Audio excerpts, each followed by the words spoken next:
দেখো এরকম কাপ দিয়ে আমি পুরো ঘর বাড়ি সব পরে তুই বড় হয়েছিস না, সারাদিন বাইরে বাইরে ঘুরে বেড়াস। আমি কত কষ্ট করে সেলাই করে সংসার চালাই, তোর বুদ্ধি নাই, তোর বাবা বেঁচে নাই, আমি কিভাবে সংসার চালাই তুই বুঝতে পারিস না? কত বড় হয়ে গেছি দেখ, ডিগ্রি পাস করছি, কেন ঘরে বসে বসে খাই? আর আমার আম্মা এই বয়সে এখন রাস্তা নামে গান করতে, আমার পেট চালাই। এমনি হইব না, বুঝছো? কিছু একটা করতে হবে। তো কি করবি এখন? ভাবছস কিছু? চাকরি করবি না ব্যবসা করবি? চাকরি বাকরি আমার দেওয়া হবে না, ভাবতেছি একটা ছোটখাটো ব্যবসা করি। কি এর ব্যবসা করবি? আমি শহরে থাকি, আমি ব্যবসা করি। মানুষের দুঃসময় চিরদিন থাকে না, বুঝছস? আমাকে দিনও চেঞ্জ হইল। নাও এখানে একটা সই করে দাও, আজ থেকে আম বাগান তোমার। ভালো করে যত্ন আত্মি করে আম বাগানে, ঠিক আছে? তাইলে ভালো ফলন পাবা। কিন্তু এই সোনা পাখিরা, গরম লাগে না? কেন পানি খাও, পানি খাও। শোনো, সবাই তো মেশিনে করে কীটনাশক দেয়, তাই না? আমি কীটনাশক দিব না, আমি দেবো পানি। তোমরা অর্গানিক হবা, পাকবা, বড় বড় হবা, বাংলাদেশের মানুষের মন ভরে যাবে। পারবা না মন ভরাইতে? হ্যাঁ, আরে পারবা তো, আমার কাছে রাম না, পারবা। আমের কসম লাগে, সত্যি একটা কথা বলবি, যদি মিথ্যা কইছিল জীবনে বিয়ে করবো। আম কই? বন্ধু, তোর একটা কথা কই, আমি এই আম গাছ থেকে আম সিরা খাওয়া তো দূরের কথা, এই আম গাছটা আমি শুয়ে দেখিনি। আমডি যাই কই? আমডি তোর রাখছি কি লেগে তোরে? আমার এত কষ্টের টাকার আম, এত কষ্টের টাকার বাগান, সাইকেল বেচা দিছি আমি।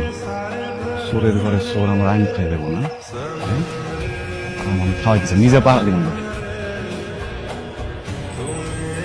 সরি।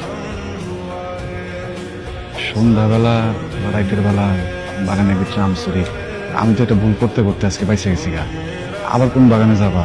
সবাই তো আর বুঝবো না। তুমি ইটের আপলা মারবো, বাঁশ দিয়ে বাড়ি দিব, চেয়ারম্যান সাহেবের বোন তুমি, এটা লজ্জাজনক ব্যাপার না? দেখো, মানে আমি কইতাছি না যে আম খাবা না, আম খাবা, বেশি করে খাবা, একটু চুরি করে না খায় চা খাও, মানে কোথাও চাই দেবো না, আমার কইবা, বুঝছো? আমরা তো 60 কেজিতে মন নেই। সারা জীবন শুনে আসলাম 40 কেজি দেন, আপনি কি বলেন? আমরা 60 কেজি ছাড়া আম নেব না। হ্যাঁ, আমি তো আপনার 41 কেজিও দেবো না, 40 কেজি মনে মাইপা আম নিয়ে যান, নেন। 60 কেজি ছাড়া আম আমরা নেব না। ব্যবসা কেমনে করার লাগে এটাই জানেন না, মেয়ে কামদের মতো গামছা ফালে দেয়া পড়ছে এই জায়গায়। বোকা হলে তুই, হেরা বোকা না। তুই হলি সবচেয়ে বড় বোকা। তুই জানোস হেরা কত বড় বাজার সিন্ডিকেট? এখন তোর এই আম সব নদীতে ফালাই দিতে হইব। আমার সব আম পচা যাক, নদীতে ফালা দিব, মাইনসিরে ফাও খাবো, নইলে কুত্তারে খাওয়া দিব, আমার দালালের খপ্পর আমি পড়ব না। এখন তো অনলাইন অনেক বড় মার্কেট, এসব জিনিসপত্র পাওয়া যায়। ঠিক আছে বন্ধু, অনলাইনে এখন চাল ডাল তরি তরকারি দুধ চিনি সব বেচা কিনা। বন্ধু, এই কথাটা তো একবার আমার মাথার মধ্যে ঢুকে নেই। তুই চাইলে তো আমও তুই অনলাইনে সেল দিতে পারিস। এই যে সবাই নিয়ে আসছে আমার নিজের বাগানে, দেখো মাসা। শুনুন, আপনি লাইভ করলে কোনো লাভ হবে না। এই গেট আপে এইসব কথাবার্তা বলে লাইভ হয় না, বুঝছেন? লাইভের ভিউ হয় না। আপনি চাইলে আমি সে কাজটা করে দিতে পারি, যদি আমি মডেল না, কিন্তু মেয়েদের ক্ষেত্রে একটু লাইভের ভিউ বেশি, বুঝছেন? রানি লাগবো না আমার ভিউ। শোনো, তোমার ভাই তো শেয়ার না, বুঝছো?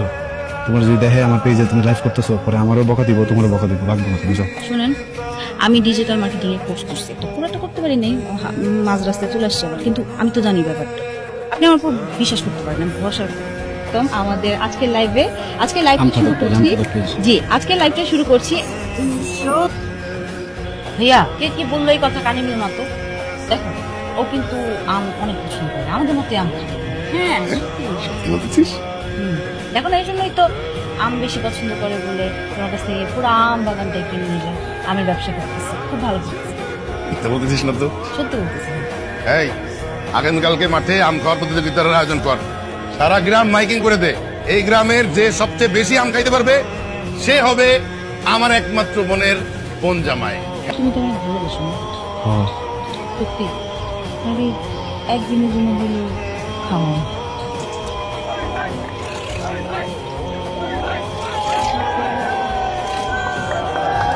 প্রিয় ভোলাহাটবাসী, আজকের এই আম খাদক প্রতিযোগিতার চ্যাম্পিয়ন হয়েছে রবিন, এবং এই প্রতিযোগিতার পূর্ব শর্ত অনুযায়ী রবিনের সাথে আমি আমার বোনের বিবাহের সমস্ত সিদ্ধান্ত পাকা করেছি।